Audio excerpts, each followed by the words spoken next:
Hello and welcome. In this session, in this video, we'll learn about what is an audit risk and what is not an audit risk. Because ये बड़ा important है to be able to comprehend properly कि what is an audit risk. We understand the opposite of audit risk. यानी what is not an audit risk. Now, if we talk about the audit risk हमारे ISA 200 के अंदर, if we go back to the definitions, तो definition के अंदर वो कहता है कि audit risk हम कहते हैं is the risk that the auditor provides an inappropriate opinion when the financial statements are materially misstated. अच्छा, ये कहने को तो बड़ी छोटी सी डेफिनेशन है, लेकिन इसके अंदर बड़ी गहराई है, बहुत गहराई है. मटीरियल मिसस्टेटमेंट, सबसे पहले हम बात करते हैं कि material misstatement.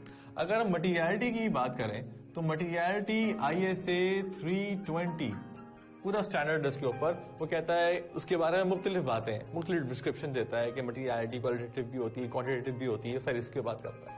If you talk about miss statements, तो जरा हम मिस स्टेटमेंट की बात कर रहे हैं कि भाई हाउ डज, ये क्वेश्चन आएगा, how does a miss statement arise, कैसे होती है. अगर आप ये सवाल पूछें कि मिस स्टेटमेंट, कोई भी चीज मिस स्टेट कैसे होगी, what is a miss statement. So the first question that comes into your mind when you talk about miss statement is what is a statement. तो स्टेटमेंट कैसे कहते हैं. अगर स्टेटमेंट पता लग जाए तो मिस स्टेटमेंट का कॉन्सेप्ट भी क्लियर हो जाता है. स्टेटमेंट बेसिकली, अगर मैं कहता हूं कि कोई चीज मिसस्टेटेड है, इसका मतलब आई हैव अ नोशन और अ कॉन्सेप्ट ऑफ स्टेटमेंट, यानी करेक्ट स्टेटमेंट का एक कॉन्सेप्ट मेरे जहन में होता है.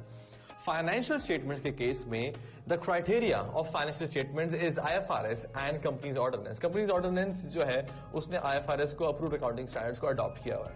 तो वो हमें बताता है criteria of the correct statement. When I talk about statement, it means I am talking about a correct statement.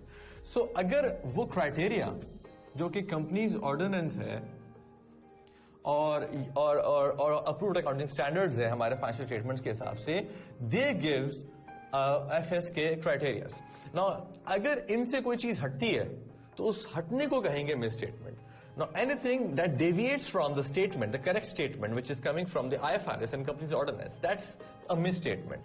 So, if we talk about misstatement, अगर मैं next question पूछूं कि ये misstatement किस तरीके से मुमकिन है, तो हमारा जवाब क्या होना चाहिए, यानी किस टाइप की misstatements हो सकती हैं. अगर मैं पूछूं तो मैं बोलूंगा कि यार देखो, फाइनेंशियल स्टेटमेंट्स के अंदर होता क्या है, एक होते हैं नंबर्स, यानी नंबर्स, और दूसरा होता है फॉर एग्जाम्पल नरेटिव डिस्क्लोजर्स, यानी अंग्रेजी की कुछ बातें लिखी हुई होती हैं कि भाई डिस्क्लोजर्स दिए हुए होते हैं, narrative disclosures.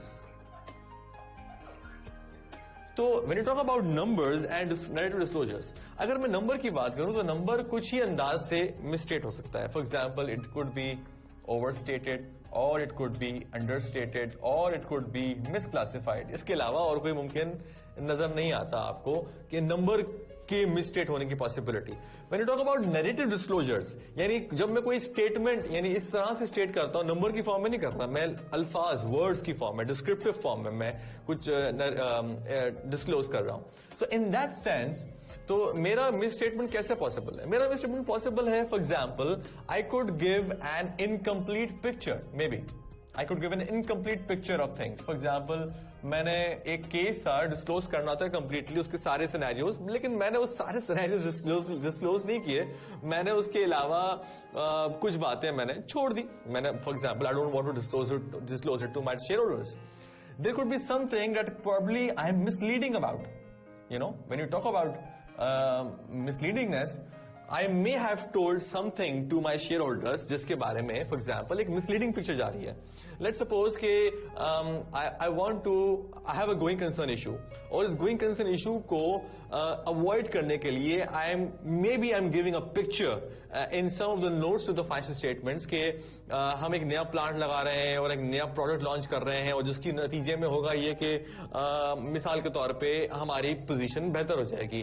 But on the other hand, the auditor knows कि यार ऐसा कुछ होने वाला नहीं है, ये मैनेजमेंट सिर्फ हमें बेवकूफ बना रही है. तो misleadingness is one of the things. Incomplete, और maybe I may omit it completely, मैं बिल्कुल ही छोड़ ही दूं, मैं उसके बारे में बात ही नहीं करूं। एक गोइंग कंसर्न का बहुत बड़ा इवेंट है लेकिन उसके बारे में बात ही नहीं कर रहा। एक बहुत बड़ा केस है, उसके बारे में बात नहीं कर रहा। किसी ने पेनल्टी लगा दी, मैं उसके बारे में बात नहीं कर रहा।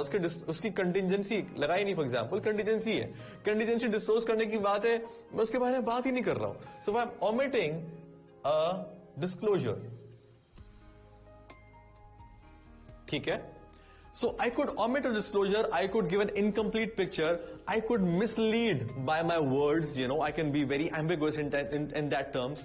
तो मैं basically बात ये कर रहा हूं कि मैं जब misstate कर सकता हूं, तो misstatement ये मेरा misstatement का part है। So misstatement could happen in terms of numbers. When I talk about numbers, I talk about overstatement, understatement and misclassification. When I talk about अंग्रेजी के जो matters होते हैं, narrative disclosures की बात होती है, notes to the 5 statements के बारे में बात हो रही है, I could omit a disclosure, I could give an incomplete picture, and I could give a misleading picture. See ना? तो ये हमारे पास misstatements की बात।